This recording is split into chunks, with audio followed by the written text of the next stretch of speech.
Friends welcome back to my channel मुसबाक। आशा कরি তোমরা সবাই ভালো আছো, সুস্থ আছো, আমরাও ভালো আছি।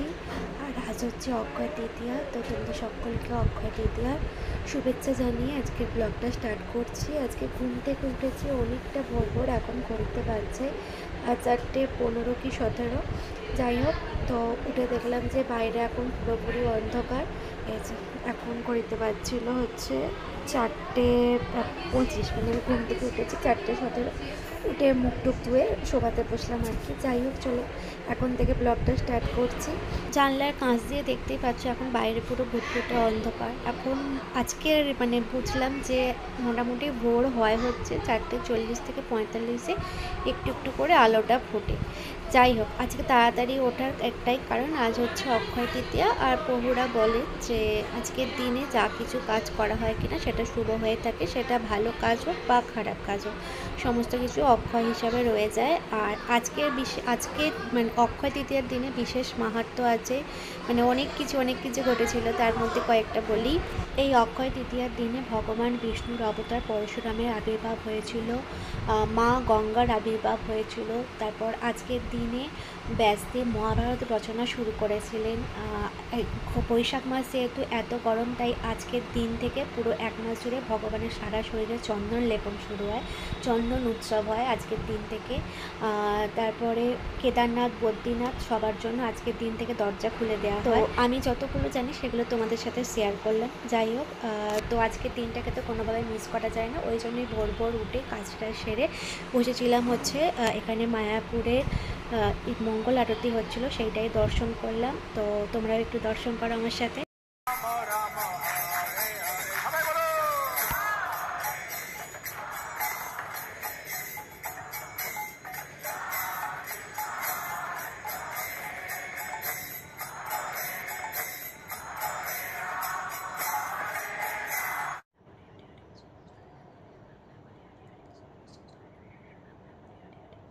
তো গুড মর্নিং ফ্রেন্ডস, আর এখন বলতে পারছে সকাল 9টা বাজে। আর আমার তো কাজটা অনেকক্ষণ আগে কমপ্লিট হয়ে গেছে। চানটা ভোরবেলা যে উঠেছিলাম তখন চানটা করিনি, কাজটা হয়ে গিয়েছিল। তো ওই জন্য ভাবলাম যে মানে অতটা সকালবেলা চান করি না, তো তারপর এই চান করলাম। এই সবে মাত্র চান টান করে ছাদে জামা কাপড় শুকোতে দিয়ে আসলাম। আর এখন খাচ্ছি হচ্ছে লেবু দিয়ে হালকা গরম জল, আর এটা খাবো তার কিছুক্ষণ আধ ঘন্টা পরে, তারপরে কিছু একটা খাবো। যাই হোক, আর বাবুকে এখন খাওয়াবো, আমি এটা খেয়ে নিই, তারপর ওকে খাওয়াবো। যাই হোক, এত ভালো দিন আজকে, ভাবছি যে মন্দিরে যাবো। ওই জন্য মন্দিরে আজকে ক্লাস হয়, প্রসাদ পাওয়ানো হয়, তো প্রসাদ পেয়ে ক্লাস শুনে তারপরে বাড়ি আসবো। শোনো না, একটা কথা বলবো। বলছি তোমার কাছে এত টাকা আছে, শোনো না, আমি তো আজকে মন্দিরে যাব, তুমি আমাকে আজকে কিছু টাকা দেবে? আজকে তো অক্ষয় তৃতীয়া, বুঝতে পেরেছো? আজকে তো কিছু দান করতে হয়। তুমি আমাকে ক টাকা দেবে বলো? দাও, আমার হাতে দাও,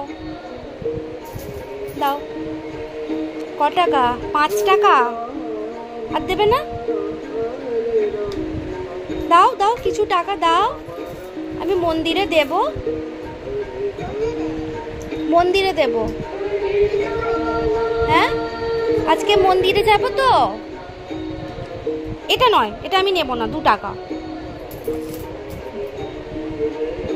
আচ্ছা, থ্যাংক ইউ। 5 টাকা আরও দাও, একটা 10 টাকা দাও, 10 টাকা। আচ্ছা, ওই তো 5 টাকা, 10 টাকা হয়েছে। বাবু টাকা দিয়েছে 10 টাকা, আর একটা 10 টাকা দাও। আর একটা বড় দাও, বড় দাও, তাহলেই হবে, একটা বড় দিয়ে দাও, ওটাও 5 টাকাই। আচ্ছা, আর একটা দাও। ঠিক আছে, 20 টাকা দিয়েছে বাবু, থ্যাংক ইউ। তোমার ঝুলি থেকে 20 টাকা নিলাম, এই মন্দিরে দেবো। হ্যাঁ, আজকে দিতে হয় মন্দিরে, বুঝতে পেরেছো? আরও দেবে? আর চাই না, ঠিক আছে, আমি দেবো, আবার তুমি দেবে, ঠিক আছে। আজ যেহেতু অক্ষয় তৃতীয়া, এত ভালো দিনে অবশ্যই দান করা উচিত, সে মন্দিরে হোক বা যেখানে, মানে দান করাটা উচিত, বিশেষ করে যেহেতু অন্নদান করলে বেশি ভালো। যাই হোক, দেখিয়েছি বিশেষ করে অন্নদান করা খুবই ভালো। যাই হোক, অন্নদান তো আর করতে পারবো না, যেরকম সামর্থ্য সেরকম আজকে মন্দিরে একটু দিয়ে আসবো। আর বাবুর আমার এই যে 20 টাকা দিয়েছে।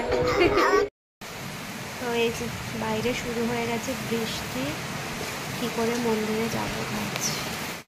তো আশা করেছিলাম যে মন্দিরে যাব, এখন বাজছে 11টা বাজেনি, এখনও 11:15 বাজে।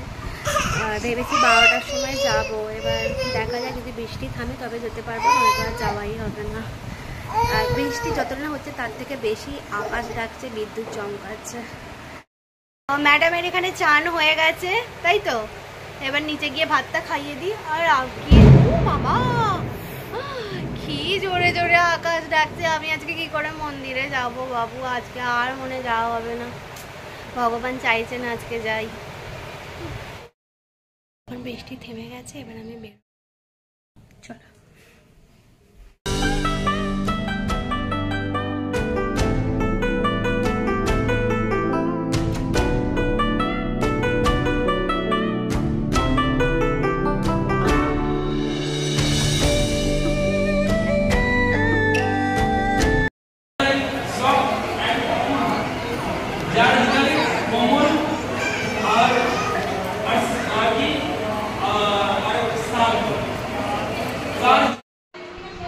তো এখানে বসে একটু গীতার ক্লাস শ্রবণ করলাম, প্রভু গীতার ক্লাস দিচ্ছিলেন। তারপরে নিচে আসলাম, নিচে দেখলাম যে অনেক লাইনও পড়ে গেছে, সবাই এখানে বসে প্রসাদ পাচ্ছে। আমিও লাইনে দাঁড়িয়ে গেলাম। যেহেতু অনেকটা বড় লাইন ছিল তাই অনেকটা মন্দিরের পিছন দিক দিয়ে ঘুরতে হচ্ছিলো। আর মন্দিরের পিছন দিকটা দেখো কি সুন্দর, আর ওপরটা তো পুরো জগন্নাথ দেবের মন্দিরের মতো করেছিল। তারপর বোটও ছিল এখানে, এটা করে এখানে ভগবানের নৌকো বিলাস হয়। মন্দিরটা দেখো কি সুন্দর লাগছে না দেখতে। অবশেষে আমরা প্রসাদ পেলাম, আর প্রসাদে অনেক কিছু ছিল, ভাত, ডাল, একটা পনির দিয়ে পটল দিয়ে সবজি ছিল, আর একটা বেগুনি ছিল, আর পায়েস ছিল। 1 গ্লাস করে সবাইকে আমপানা দিয়েছিল। প্রসাদ পেয়ে ওপরে এসে ভগবানকে দুচোখ ভরে দর্শন করছিলাম। আজকে এত সুন্দর লাগছিল, এত সুন্দর ভগবানের শৃঙ্গার করেছিল। আর চারিদিকে দেখো আম আম আম, এত সুন্দর আম দিয়ে মন্দিরটাকে সাজিয়েছিল না, কি দারুণ দেখতে লাগছিল। আর এই যেখানে জগন্নাথ দেবও ছিল, আর এদিকে গৌর নিতাই আছে, গুরুবর্গ আছে, কি সুন্দর দেখতে লাগছিল। আর কয়েক মালা জব করতে বাকি ছিল, ভাবলাম যে মন্দিরে জবটা কমপ্লিট করে যাই। আর এখন বাজছিল ওই 4টে সাড়ে 4টের মতো, ভেবেছি যে 5টা বাজলে তারপরে বাড়ি চলে যাব। ওটা স্কুলের পার্ক।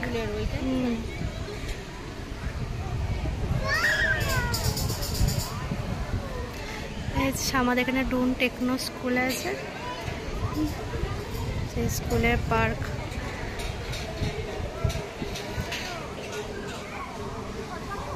মন্দিরটাও কি সুন্দর লাগছে বলো।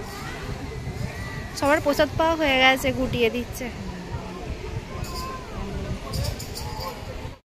এবার বাড়ি ফেরার পালা, বাড়ি যেতে হবে, 5টা বেজে গেছে। তো চলো আজকের মতো ব্লগ এখানে এন্ড করছি, দেখা হচ্ছে আবার নেক্সট ব্লগে। টাটা।